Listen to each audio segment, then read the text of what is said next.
हाँ जी।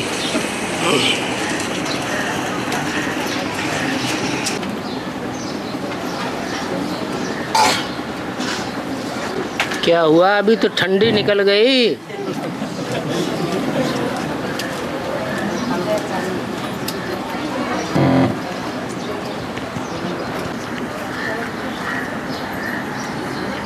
क्या teacher change हो गई?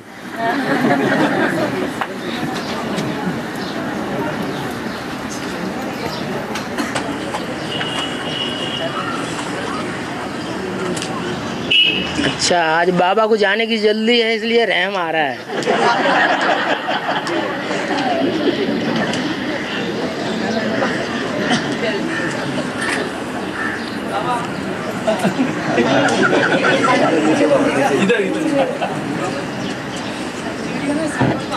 हैं? चिड़िया ने सागर को हप कर लिया बोलते ना। दिल्ली में चिड़िया ने सागर को हप कर लिया। चिड़ियों ने सागर को हप कर लिया। दूसरा कोई पंछी क्यों नहीं है? चिड़िया ही क्यों बोला है? ये ज्ञान की चिड़िया हैं। चिड़ियों को पंख होते हैं, ज्ञान और योग के। उन चिड़ियों का नाम रखा गया है शास्त्रों में क्रौंच। क्या? करो ऊंच, ऊंच काम करने वाली हैं। क्या ऊंच काम करती हैं? जो खारा सागर है उसे सुखाने का प्रयास करती हैं। इसे कलियुगी दुनिया में जो भी सागर है वो खारा है या मीठा है? खारा है। अगर सारा सागर सूख जाएगा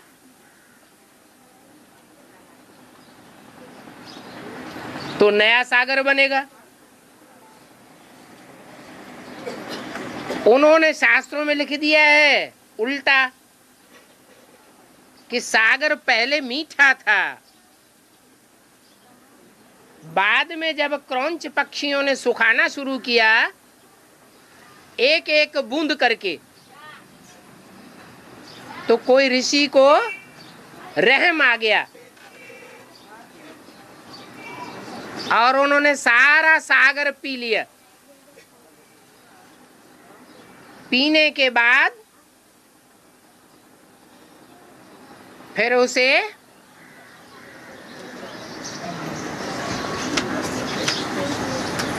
निकाल दिया। अब पानी पीने के बाद जब बाहर निकलेगा पेट से तो खारा निकलेगा या मीठा निकलेगा? तो सारा सागर खारा हो गया। वास्तव में है ज्ञान सागर की बात।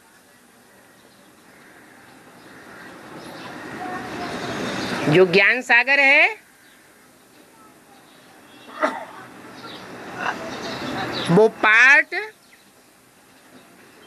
1 का है, जिसके मंथन से रतन निकलते हैं।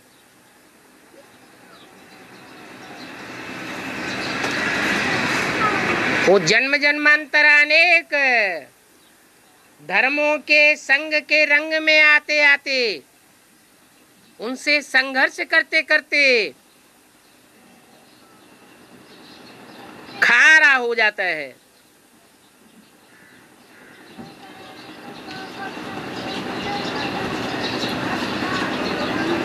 कन्याएं माताएं निमित्त बनती हैं उस सागर के खारेपन को सुखाने के लिए।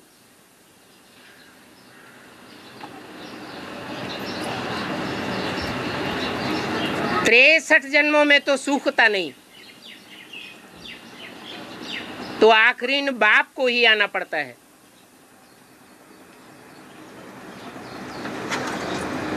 बाप आकर विषय विकारों की दुनिया को और विषय सागर को चेंज करके मीठा बनाते हैं। तो स्वभाव संस्कार से नारायण जैसा मीठा बन जाता है।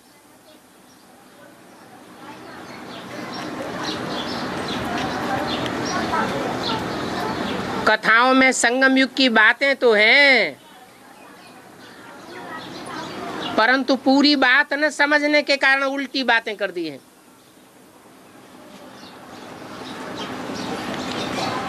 और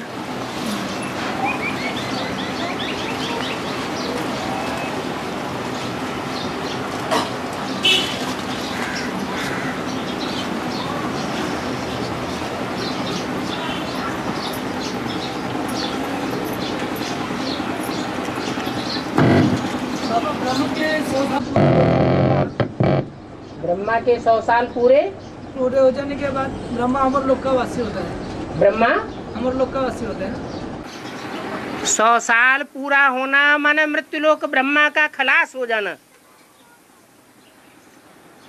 ब्रह्मा वाली आत्मा का मृत्युलोक खलास होता है तो ब्रह्मा 1 सेकंड में ब्रह्मा सो विष्णु बन जाता है। पहले स्मृति मात्र से विष्णु बनेगा या प्रैक्टिकल कर्मेंद्रियों के कर्मों से विष्णु बनेगा? है स्मृति से बनता है। एक में फिर है ब्रह्म वाली जो आत्मा है, मतलब कृष्ण वाली, कब ज्यादा देख रहे कृष्ण वाली आत्मा जो है उसका 88 में 100 साल पूरा हो जाता है ना। 88 की बात नहीं है। एक तरफ विनाश होता है और दूसरी तरफ स्थापना होती है। ये काम पहले सूक्ष्म में होता है या स्थूल में होता है? सूक्ष्म में होता है। कब से शुरू होता है? विनाश की घोषणा और नई दुनिया की स्थापना कौन से वर्ष के लिए की गई? 76 के लिए। तो 76 में कोई एक है अव्वल नंबर कृष्ण, जिसका गायन शास्त्रों में है, जिसके शरीर का नाम कृष्ण पड़ता है। आत्मा का नाम कृष्ण नहीं होता है। जिसकी शास्त्रों में महिमा है कि कृष्ण के साथ कंसी जरासंधी दिखाए गए हैं।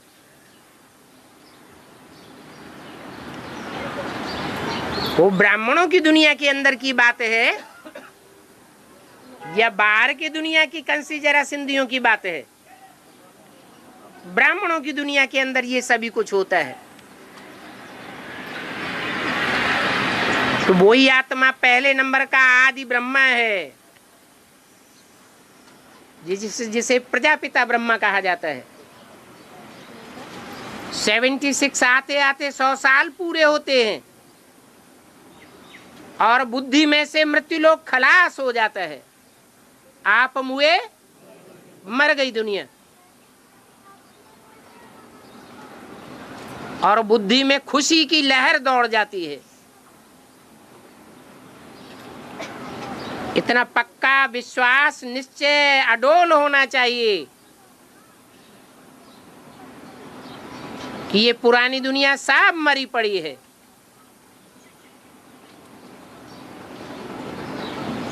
ब्राह्मणों की दुनिया में भी जो और धर्मों में कन्वर्ट होने वाले कच्चे ब्राह्मण हैं, वो आज नहीं तो कल सब खलास होने वाले हैं। मृत्युलोक खलास होता है और नई दुनिया शुरू हो जाती है।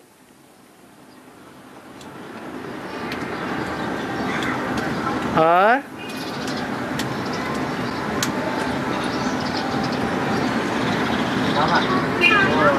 आस्था चैनल पे कल वो बाबा रामदेव का प्रोग्राम देखा, तो उन्होंने वो सब अपना गीत गाया, पवित्र तंजरों को पवित्र अपनी तरीके से गाया। वो क्या पवित्र तन रखो, पवित्र मन रखो, वो चरित्रवान है या महान है, वही गाता रहता था।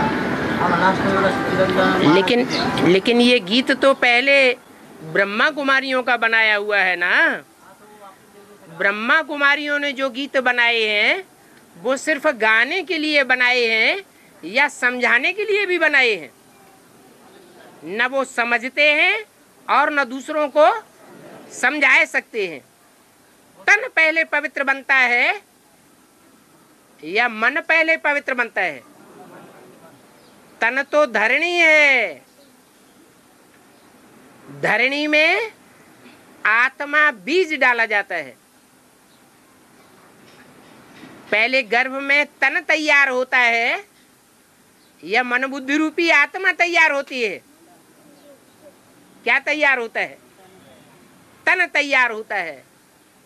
धरणी पहले तैयार की जाती है। लेकिन जानने वाले जानते हैं कि जो तन तैयार होता है, निर्जीव गर्भपिंड, वो आत्मा के संस्कारों के अनुसार तैयार होता है। वो बीज रूप आत्मा जो प्रवेश करने वाली है वो कहीं दूसरी जगह पल रही है। पहले से ही स्वभाव संस्कार के अनुसार उसका तन तैयार होने लगता है। तो मूल कौन हुआ? आत्मा पहले या तन पहले? पहले आत्मा।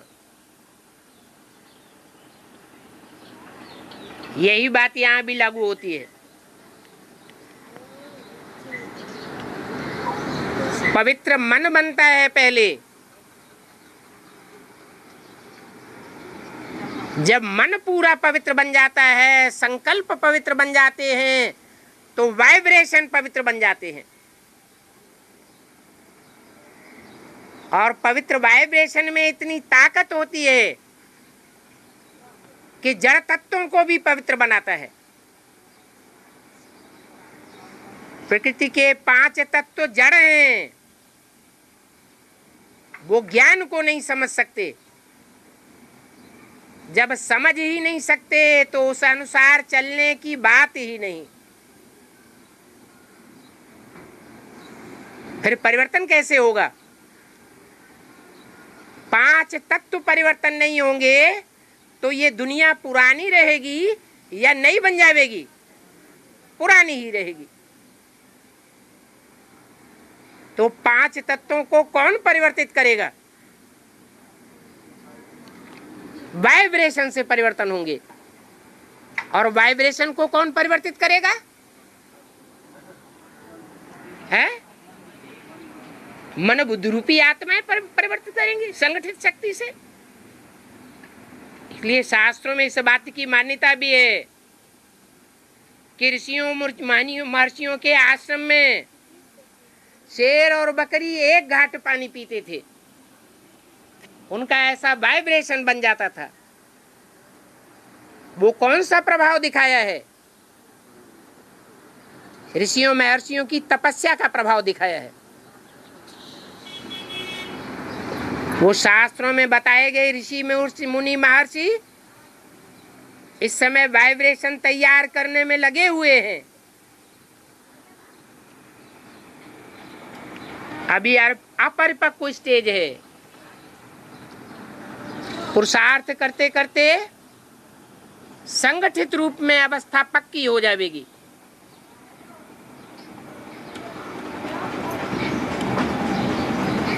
अभी स्वार्थ का वजन ज्यादा है, इसलिए अपने अपने घरौंदे में बुद्धि लगी हुई है। जब स्वार्थ से परे हो जाएंगे तो आत्माओं का परिवार याद आवेगा। 108 परिवार, 108 आत्माओं का जो परिवार है, संगठित परिवार, उसका कल्याण याद आवेगा। बुद्धि में ये बात पैदा होगी, संकल्प आवेगा कि पहले घर का सुधार, फिर पर का सुधार। अभी इस बात का अर्थ क्या समझ में आता है? घर का सुधार माना जो लौकिक देह के संबंधियों का परिवार है उसका सुधार हो जाए, तब दुनिया का सुधार होगा। लेकिन ये संकल्प देहभान का संकल्प है या आत्माभिमान का संकल्प है? देहभान का संकल्प है। पुरुषार्थ की परिपक्वता होगी और ये देहभान का संकल्प टूट जाएगा। नष्टो मोहा स्मृति लब्धा। देह के संबंधियों से, देह के पदार्थों से, अपनी देह से बुद्धि का लगाव टूट जाएगा।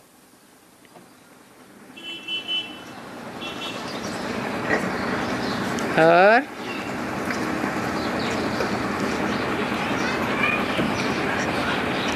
बाबा सब कुछ अचानक होगा बोलते हैं, सब कुछ अचानक होगा, मतलब जैसे कि अचानक होगा। ब्रह्मा बाबा ने शरीर छोड़ा, अचानक हुआ या बता के हुआ? मम्मा ने शरीर छोड़ा, अचानक हुआ या बता के हुआ? एडवांस पार्टी का उदय हुआ, अचानक हुआ या पहले से किसी ने जाना? हर आत्मा के लिए ये अचानक का पार्ट उदय हुआ है। पार्टी जो होगी उसको तो पता होगा कि नहीं? होगी। प्लानिंग पार्टी में आप नहीं है, हैं? एडवांस पार्टी में आप प्लानिंग पार्टी के अंदर नहीं है। हाँ, फिर क्यों पूछ रहे? होगी क्या? मालूम होगा, माने आप प्लानिंग पार्टी में नहीं है। अरे हैं तो मालूम होगा। और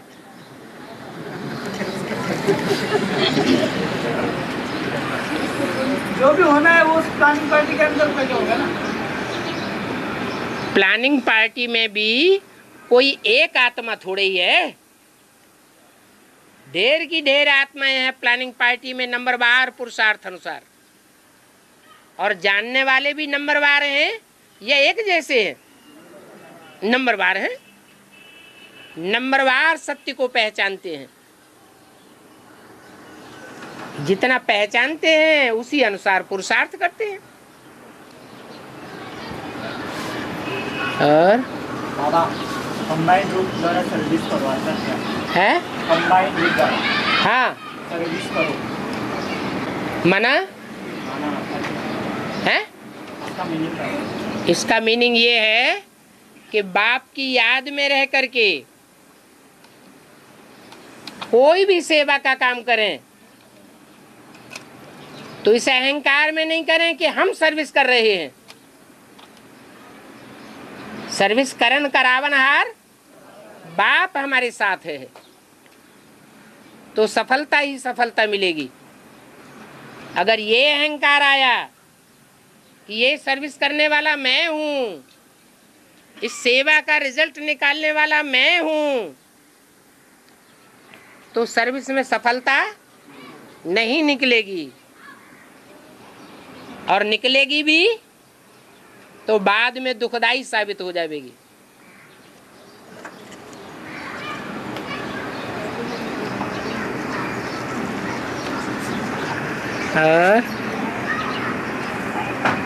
बाबा हिंदी में बोला है कि बाबा को 8 गुड़ियाँ चाहिए, हैं? और चेहरे पे झिरिया हो, मुंह में दांत न हो और हाथों में कपकपी हो। मतलब मुंह में दांत न हो, चेहरे पे झिरिया हो और हाथों पैरों में कपकपी हो। आत्मा कौन सी है? ये आत्मा कौन सी है? बाबा ने बोला है कि बूढ़ियां ये ना समझें कि हम तो बूढ़े हो गए, हम कोई सर्विस ही नहीं कर सकते। नहीं, बूढ़ी बूढ़ी माताओं को भी सर्विस के पंख लग जावेंगे।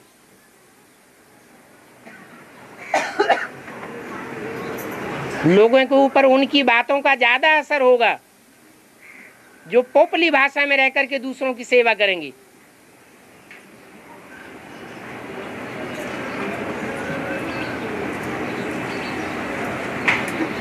ब्रह्मा बाबा बाबा क्यों कहा जाता था? बूढ़े थे इसलिए बाबा कहा जाता था। वो जो भाषा बोलते थे, जैसी भाषा में, जैसी बोलचाल में वाणी चलाते थे, वो पोपली भाषा थी।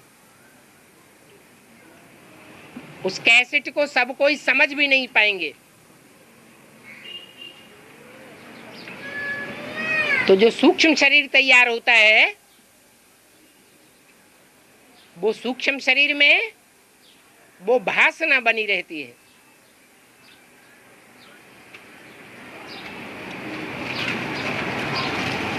जो भी दीदी दादियां शरीर छोड़ रही हैं,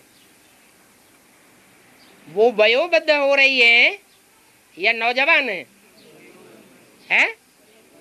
वयोवृद्ध है। तो बाबा अभी भी अकेले नहीं है। वो वयोवृद्ध सूक्ष्म शरीर उनके साथ ही है। और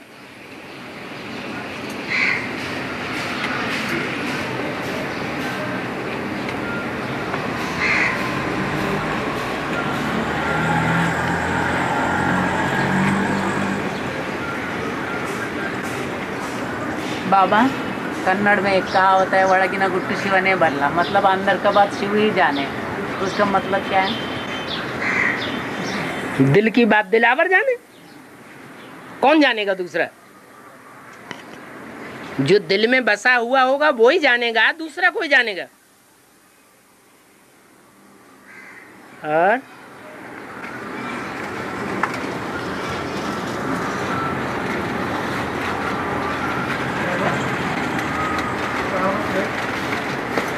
लड्डू खाएगा तो पछताएगा, नहीं खाएगा तो पछताएगा। हाँ, दिल्ली एक ऐसी जगह है जो सारी दुनिया का माँ का काम करती है। दिल्ली की धरनी पर सब धर्मों ने राज्य किया है। सारी दुनिया दिल्ली की गोद में पलने वाली है।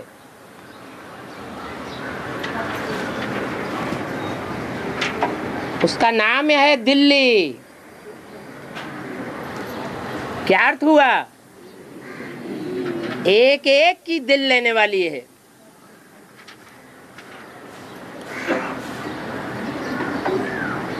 विदेशियों ने दिल्ली की धरणी में खून बहाया है।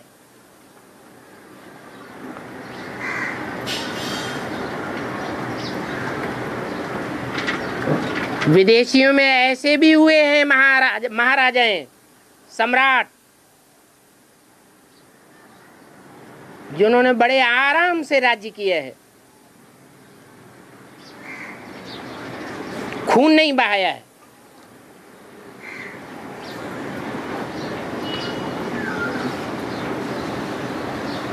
परंतु ऐसा तो कोई दूध का धोया हुआ नहीं है, कोई ऐसा माई का लाल नहीं है जो पाप करने वाला न हो। सब पापी हैं।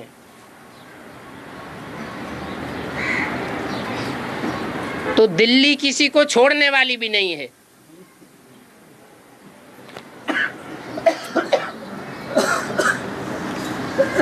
मां काली के रूप में सबको दंडित करती है।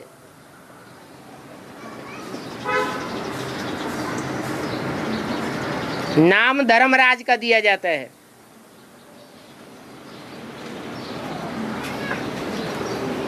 लेकिन है सारा कर्तव्य महाकाली का।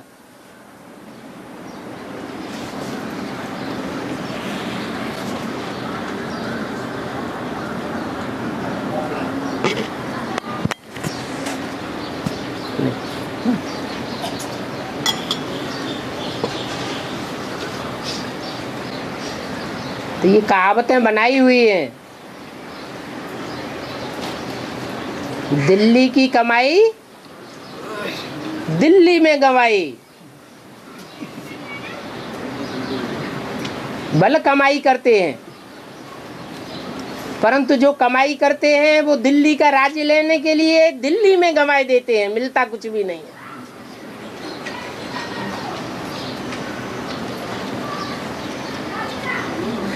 ये बंबई की कमाई नहीं है। जो कमाई भी करें और घर परिवार वालों को भी भेजते रहें।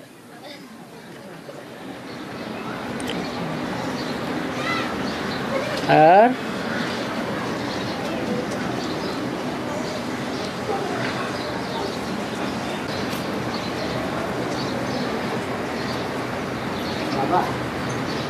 बॉम्बे वाले को अभी यूपी वालों को अभी बॉम्बे वाले निकाल गए हैं? बॉम्बे वाले को यूपी वालों को बॉम्बे से भी निकाल गए। यूपी वालों को ही निकाल रहे हैं या बिहार वालों को भी निकाल रहे हैं? आप सिर्फ यूपी वालों के पीछे क्यों पड़े? हाँ, वो सारी अभी बाहर जा रही है ना। बात ये है कि जैसे विदेशों से विदेशी लोग भारतवासियों को निकालते जा रहे हैं, समझते ये यहाँ बहुत साहूकार होते जा रहे हैं और हमारे यहाँ के जो बाशिंदा हैं वो गरीब बनते जा रहे हैं, तो भारतवासियों को निकाल रहे हैं। ऐसे ही दिल्ली भी माया, वो बंबई भी माया की नगरी है।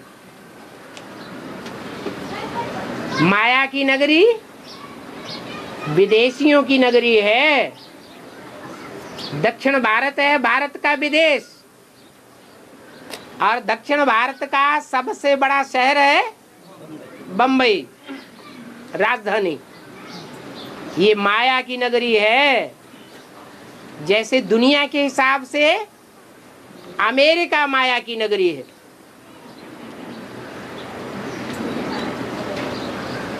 और अमेरिका वाले भारतवासियों को उतना पसंद नहीं करते। पाकिस्तानियों को फिर भी पसंद करते हैं, सहयोग देते हैं, लेकिन भारतवासियों को पसंद नहीं करते। एक प्रकार की ईर्ष्या बैठी हुई है कि यहाँ के लोग बड़े पुरुषार्थी हैं। अब खाते तो मेहनत की कमाई का है। साहूकार लोग क्या करते हैं? मेहनत करते हैं या दूसरों की कमाई कमा करके खाते हैं। ऐसे ही जो बिहार के आदमी हैं, यूपी के लोग हैं, वो भले ऑल इंडिया में फैले हुए हैं, मेहनत मजदूरी करते हैं और अपने परिवार वालों का पोषण करते हैं। उनमें पुरुषार्थ करने के संस्कार भरे हुए हैं। ये संस्कार संगम युग की याद दिलाते हैं। भले दक्षिण भारत के लोग पहले ज्ञान में निकले, एडवांस में निकले, परंतु कमाई उतनी ज्ञान की नहीं कर पाते जितना लास्ट में निकलने वाले उत्तर भारत के लोग कमाई कर लेते हैं। ये पुरुषार्थ के संस्कार हैं। ईर्ष्या करने से कुछ नहीं होगा।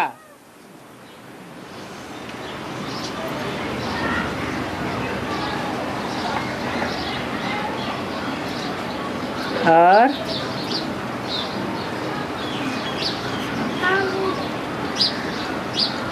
फिर भी बाप तो विदेशियों का बन के आया हुआ है। बाप विदेशी बन के आया हुआ है या स्वदेशी बन के आया है? विदेशी बन करके आया है।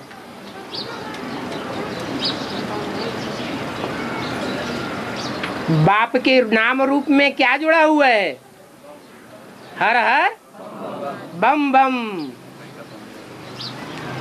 बम तो फिर भी यहीं से फूटने हैं। और इसलिए अव्यक्तवाणी में बोला है, बम्बई है विनाशकारी और दिल्ली है स्थापनाकारी। उसमें यूपी और बिहार का नाम नहीं आया है।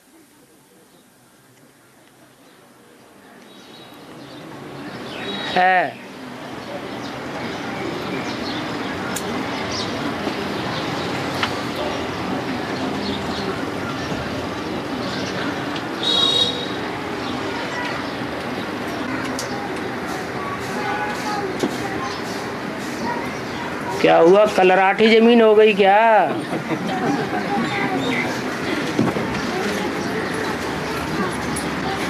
बाबा आज की मूड ने बोला जन्म के समय कमरा लाइट में हो जाएगा है, कमरा लाइट में हो जाएगा। माने वाइब्रेशन जो है वो ज्ञान के बन जावेंगे या वाइब्रेशन अज्ञान के रहेंगे? तो ज्ञान की बनती जा रही। वो एक आत्मा की बात थी।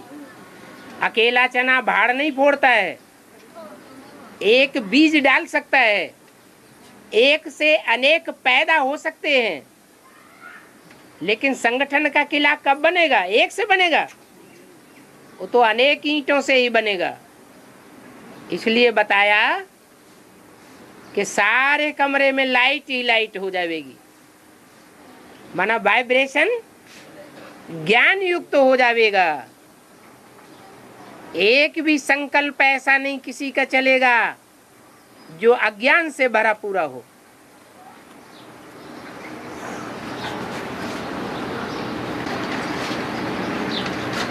जैसे बोला है पांडवों का किला ऐसा किला बन जाएगा जिसमें एक भी विकारी पांव रखने की जगह नहीं होगी।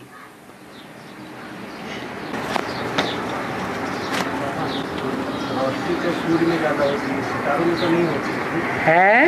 रोशनी सूर्य में ज्यादा होती है। किसमें होती है? सूर्य में। हाँ, सूर्य भी एक सितारा है।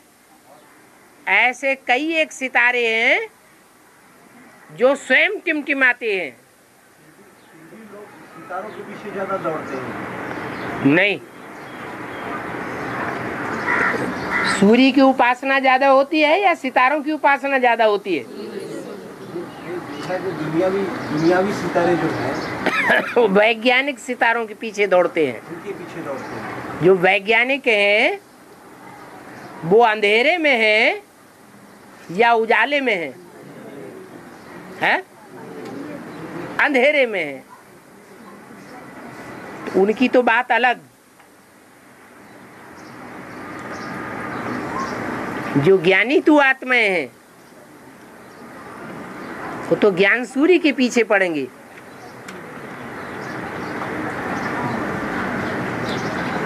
सितारों का प्रकाश चंद्रमा के साथ है। जहां सूर्य का प्रकाश होता है वहां सितारे अपने प्रकाश को सूर्य के प्रकाश में मर्ज कर देते हैं।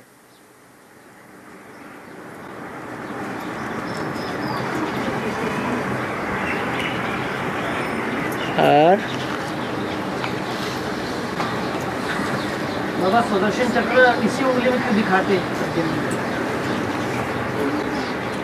लेफ्ट हैंड और राइट हैंड। लेफ्ट हैंड में स्वदर्शन चक्र नहीं दिखाया जाता। लेफ्ट हैंड की कोई भी उंगली में स्वदर्शन चक्र नहीं दिखाया जाता। क्यों? क्योंकि लेफ्ट हैंड है वाम मार्गी कर्मों की यादगार। अपवित्र काम लेफ्ट हैंड से किए जाते हैं, दान धर्म का काम राइट हैंड से किया जाता है, और राइट हैंड में भी दो तर्जना करने का काम है, शिक्षा देने का काम है। किसी को शिक्षा देने वाली वाणी चलाई जाती है तो कौन सी उंगली दिखाई जाती है? ये वाली, ये वाली, ये उंगली दिखाई जाती है, उसे तर्जनी उंगली कहा जाता है।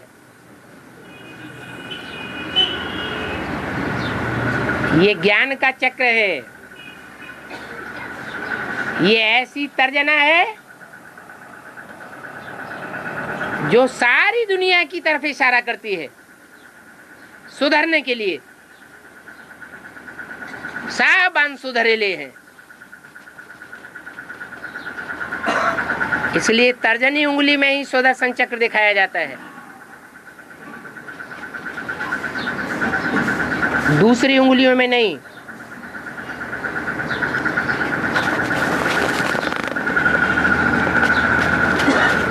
और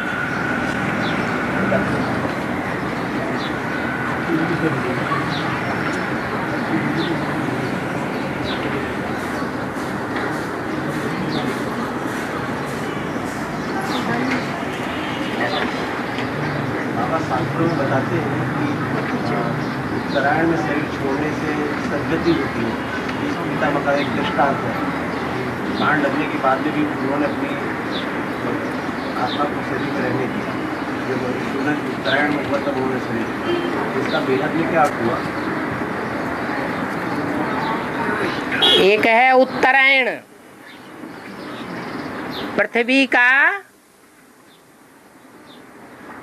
उत्तर का हिस्सा,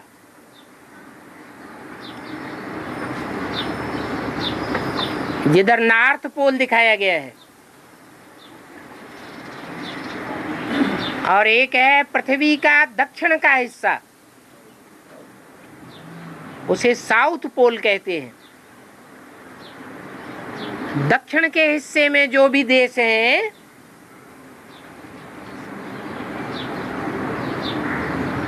वो देश इस्लामी खंड के विशेष हैं।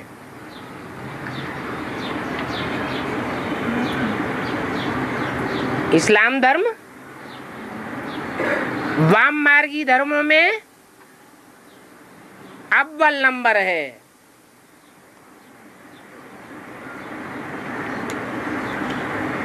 नॉर्थ और पूरब से सूर्य निकलता है,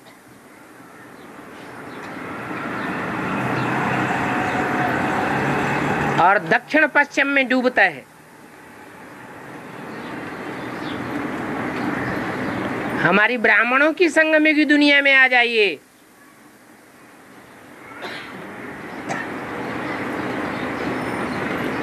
जहां माया बेटी का राज्य चलता है। मुरली में बोला है, इन सब सितारों में सबसे जास्ती खातिरी होती है कुमारिका की। ब्रह्मा बाबा के होते होते भी जिसका राज्य ब्राह्मणों की दुनिया में चल पड़ा, उस इस्लामी राज्य में सूर्य अस्त हो जाता है।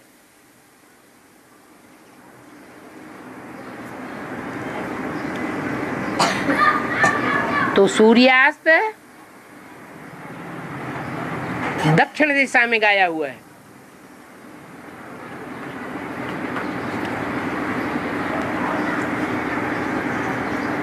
पृथ्वी पर 6 महीने सूर्य दक्षिण की ओर चमकता है ज्यादा, और 6 महीने उत्तर की ओर चमकता है।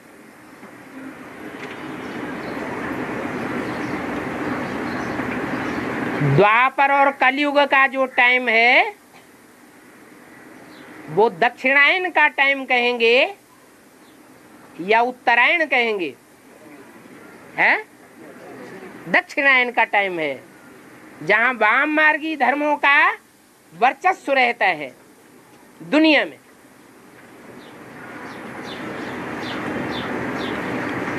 तो टाइम का प्रभाव हो जाता है। सूर्य दक्षिणायन में है, नरक में शरीर छोड़ेंगे तो कहाँ जन्म लेंगे? नरक में ही जन्म लेंगे। इसलिए इंतजार करना पड़े। कब शरीर छोड़ें? जब सूर्य उत्तरायण हो जाए। उत्तर पूर्व से सूर्य निकलता है, उसे ईशान कोण कहते हैं।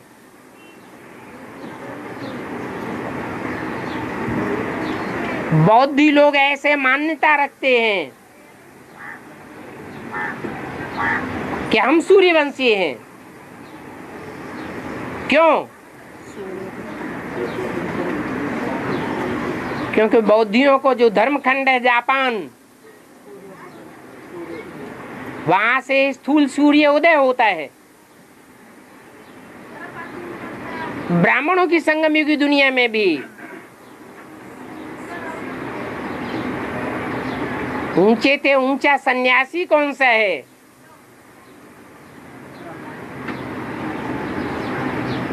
कोई बौद्ध धर्म की बीज रूप आत्मा है। जब निकलती है तो तुम बच्चों की विजय हो जाती है।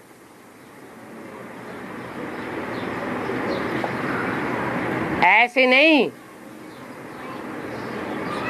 कि सन्यास धर्म शंकराचार्य से शुरू हुआ, नहीं,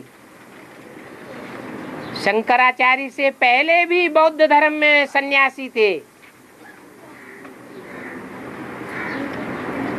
परंतु स्त्री पुरुष एक ही स्थान पर इकट्ठे होकर के रहने लगे, इसलिए व्यभिचार फैल गया और बौद्ध धर्म परास्त हो गया।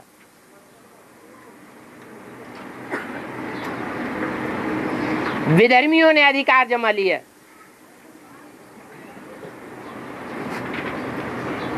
नहीं तो बौद्धियों में संन्यास धर्म पुराना है।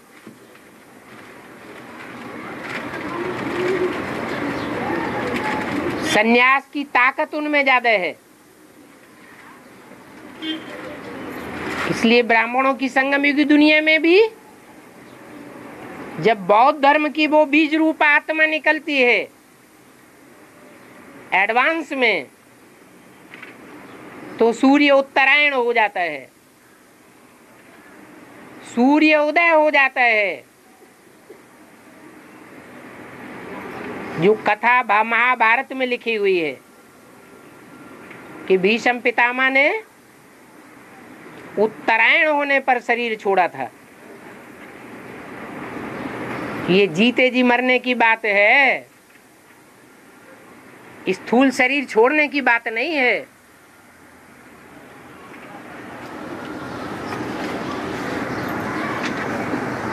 भारतवर्ष कर्क रेखा पर स्थित है, मकर रेखा पर इस्लाम धर्म के देश स्थित हैं।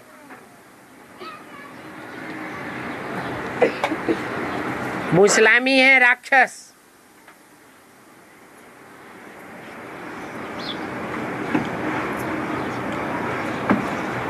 भारत में देवता धर्म होता है। देवता धर्म की स्थापना करने के लिए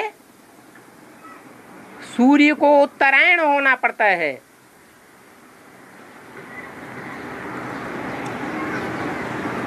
अभी दुनिया में बौद्धिक क्षमता विदेशों में ज्यादा है या स्वदेश में ज्यादा है? विदेशों में है।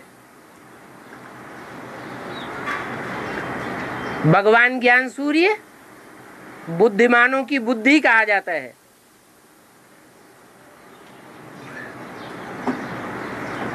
विदेशों में जब तक ज्ञान सूर्य की चमक है तब तक स्वर्ग की स्थापना नहीं हो सकती।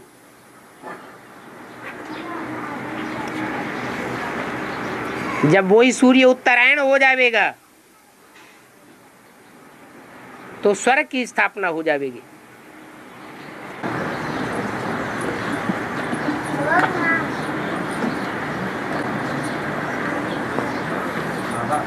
हाँ जी, बाबा ने बताया कि ना जो भी पुरुषार्थ करेंगे हम तो उसका आधा है ना बहनों को मिल जाता है। बहनों को नहीं मिल जाता है, अर्धांगिनी को मिल जाता है। और वो जो करेंगे उससे उसका एक कुछ भी उनको नहीं मिलता है। हाँ, उसका अर्थ ये है कि द्वापर और कलयुग में पुरुषों की प्रधानता हो जाती है, पुरुषों का वर्चस्व कायम हो जाता है, पुरुष प्रकृति का। कन्याएं माताएं अबला हो जाती हैं। वो अर्धांगिनी के रूप में असिस्टेंट हैं या परिवार की मुखिया हैं, है? असिस्टेंसी में है। इसलिए अबला होने के कारण तन भी निर्बल है, इंद्रियां भी निर्बल हैं, मन भी निर्बल है और वाइब्रेशन में भी निर्बलता रहती है। इसलिए उनको प्रेफरेंस दिया जाता है। जैसे आज की दुनिया में हरिजनों को प्रेफरेंस दिया जाता है, ऐसे ही भगवान की ओर से अबलाओं को प्रेफरेंस मिला हुआ है। शास्त्रों में भी प्रेफरेंस मिला हुआ है, अपनी भारत की परंपराओं में भी माताओं को प्रेफरेंस मिला हुआ है कि वो जो कमाई करेंगी उसमें आधा हिस्सा पुरुषों को नहीं मिलेगा, क्योंकि वो तो हैं ही पुरुष प्रकृति के, ज्यादा बल वाले हैं, प्रबल हैं। इसलिए वो तो कमाई करने में फास्ट जाते ही हैं और कन्या माताओं की भी कमाई का आधा हिस्सा उनको दे दिया जाएगा तो बिल्कुल ही डब्बा गोल हो जाएगा, जिंदा रहना ही मुश्किल है। इसलिए ईश्वर की ओर से ये नियम बना हुआ है कि अर्धांगिनी को पुरुषार्थ का पूरा हिस्सा मिलता है और पुरुष जो पुरुषार्थ करता है उसमें से भी आधा हिस्सा इसलिए मिलता है कि ब्राह्मणों की दुनिया में जब भगवान आकर के स्थापना करते हैं तो पुरुष अपनी दुर्योधन दुशासन वृत्ति को छोड़ते ही नहीं। इसलिए प्योरिटी से जो कमाई होनी चाहिए वो उनकी कमाई नील है जब तक अर्धांगिनी उसका सहयोग न करे।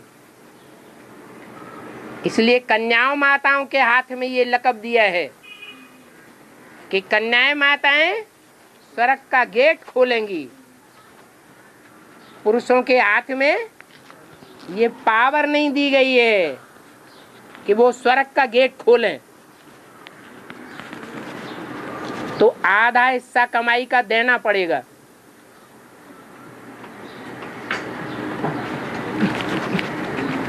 तब नई दुनिया चलेगी, नई दुनिया का परिवार चलेगा, वसुधैव कुटुंबकम बनेगा। नहीं तो बनने वाला नहीं है।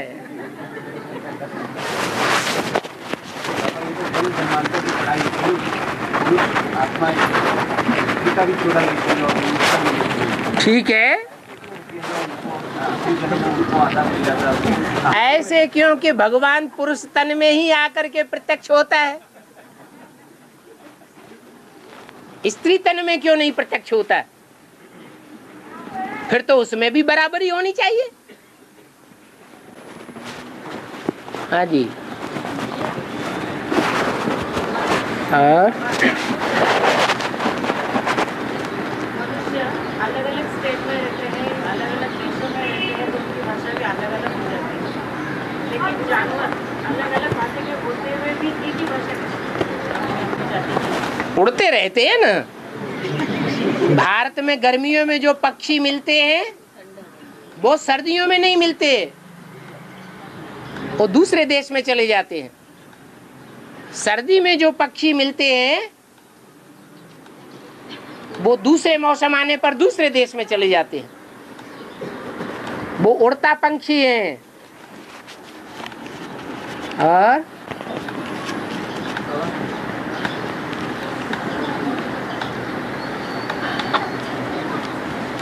माँ के लौकिक मातृका ऐसे पूरे 84 जन्म लेने वाले। ठीक है, जो अंतिम जन्म मिलता है रामकृष्ण की आत्माओं को, उसको पालना देने वाले शरीर की, जन्म देने वाले, वो जन्म देने वाले जन्मदाताओं का संस्कार उन बच्चों में भरता है या नहीं भरता है? रामकृष्ण के साकार शरीरों में माँ बाप के संस्कार भरते हैं। वो जीवन भर के संस्कार, बचपन से लेकर के बड़े होने तक, ज्ञान में आने के बाद भी वही काम करते हैं। इसलिए ये नियम बना हुआ है कि तीनों ही मूर्तियां, जगदम्बा की भी मूर्ति आखिरी जन्म में ब्राह्मण परिवार के यहाँ ही जाकर जन्म लेती है, क्योंकि ब्राह्मणों के संस्कार अंतिम जन्म में भी ऊंचे माने जाते हैं।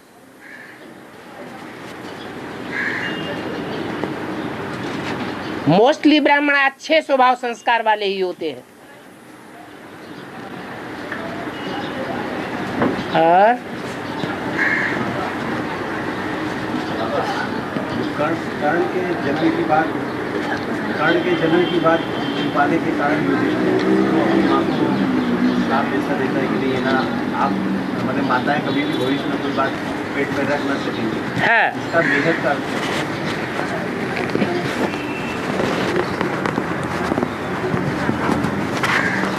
कर्ण की माता कुंती को कहा गया है।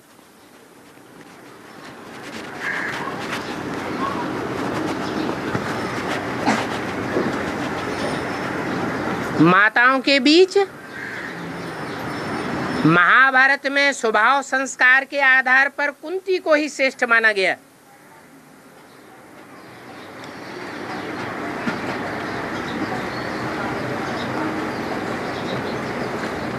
जो श्रेष्ठ संस्कारों वाली माताएं होती हैं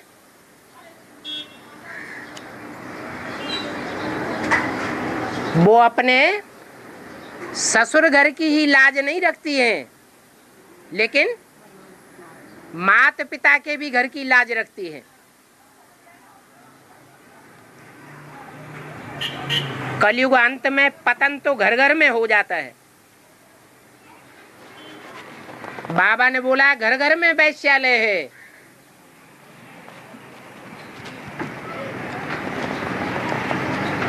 परंतु जो भी कचरा है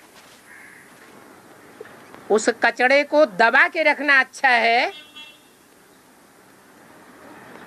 या प्रत्यक्ष करना अच्छा है? क्या अच्छी बात है? हैं? अच्छी बात क्या है? कोई बड़े घर की कन्या है और कोई ऊपर नीचे कार्य हो जाए और उसको उछाल दिया जाए समाज में, तो समाज में व्यभिचार बढ़ेगा या घटेगा? बढ़ जाएगा। इसीलिए जो अच्छी कन्याएं होती हैं, माताएं होती हैं, सुसंस्कारित, वो इस तरह की बातों को फैलने नहीं देती, छुपा के रखती हैं परिवार की कमजोरियों को। टाइम आने पर वो कमजोरी स्वतः ही प्रत्यक्ष हो जाए वो अलग बात।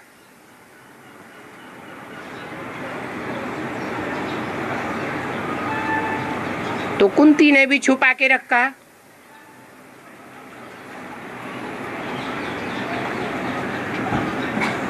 कर्ण, क्राइस्ट और कृष्ण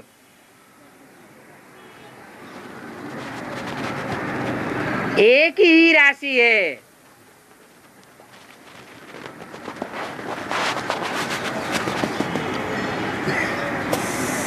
एक राशि होने के कारण जो कृष्ण के जीवन का तालमेल है वो क्राइस्ट से मिलाया जा सकता है और कर्ण के जीवन से भी मिलाया जा सकता है। बाद में राज प्रत्यक्ष होता है।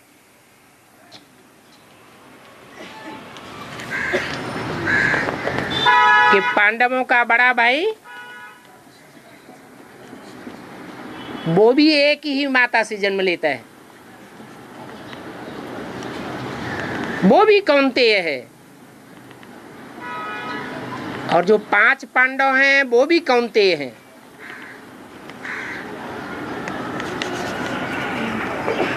सिर्फ पक्षपात करने के कारण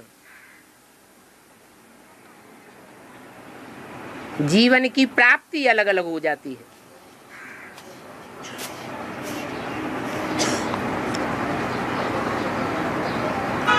माताओं के पेट में बात नहीं पचती,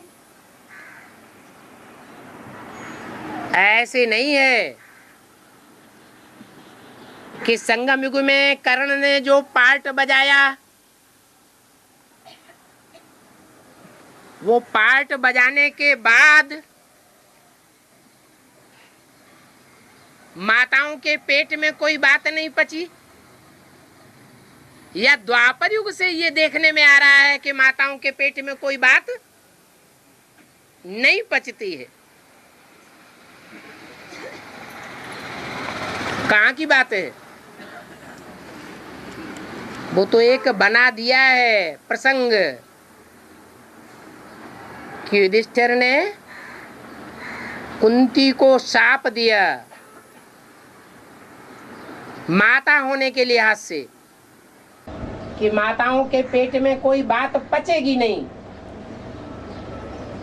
तो सतयुग त्रेता में भी नहीं पचनी चाहिए। क्या ऐसा होता है? हैं? सतयुग त्रेता में जो माताएं हैं वहां तो पेट में बात पचने की बात ही नहीं है, कोई ऐसी बात वहां होती ही नहीं। ये तो द्वापर कलयुग की बातें हैं। ये गंध द्वापर कलयुग में होता है।